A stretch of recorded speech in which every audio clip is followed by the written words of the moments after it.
Help us understand what you're trying to do here. You put all this data into spreadsheets. You're trying to aggregate it, trying to look at it in a new way. What are the deficits you're trying to get rid of here? Well, about 3 years ago, I started a project for my wife to try to understand some stuff that was related to our philanthropic interests, where government dollars are important.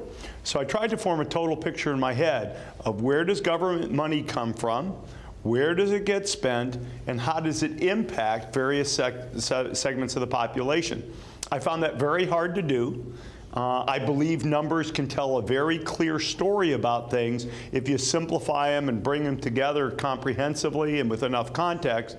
And I said, hey, that's what businesses have to do in their 10K reports for the Securities and Exchange Commission. I'll try to do the equivalent for government in the United States. We have a president now who is a businessman. He spent his life in business. Now he's in government. He drew the line during the campaign between the two, saying you could run government like a business. As you assembled all of this, as you created this 10K for the government, what are the distinctions you saw between a government and a business? What's different? What makes this difficult? I think two big things. Number one, government has a lot of shared responsibility. There's over 90,000 government entities in the United States. Shared responsibility, distributed authority, and weak alignment. Businesses presumably have integrated responsibility, authority, and alignment. So government's different in that regard. Number two, businesses are about doing something to make a profit. Government's about raising and spending money to get an outcome. And so you have to think about it quite differently than you do business, and yet some of the same analytical principles, use of information and numbers, I think are very similar. What's the audience for this site, for this enterprise? You're a data-driven guy, you like numbers, you're clearly curious about this yourself. Did you make this for folks in government? Did you make it for citizens? Who would you like to see use all of this data, use this new tool? First and foremost would be citizens.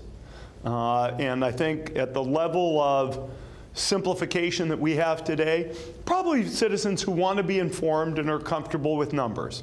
I'd like to make it more accessible to even more citizens as we go forward. I'd like journalists to be able to use this in a way that makes it quicker and easier to bring together numbers and facts for the stories that they do. And hopefully it's also useful to participants, politicians, et cetera, in government.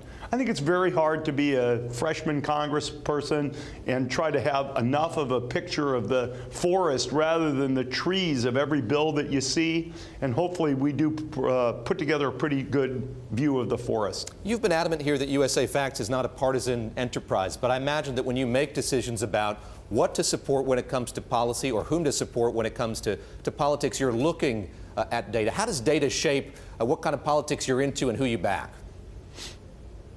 Well, part of the reason for doing the work is to let it help shape everybody.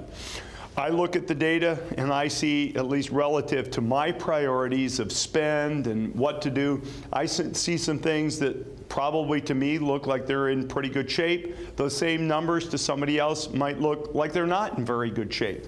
And so what I would say is every person should take a look. When you say, hey, I want more of X, you should probably take a look at how that fits in the context of the overall spend and revenue of the government. So people will develop their own points of view on what to do, but they should be deeply grounded in the numbers.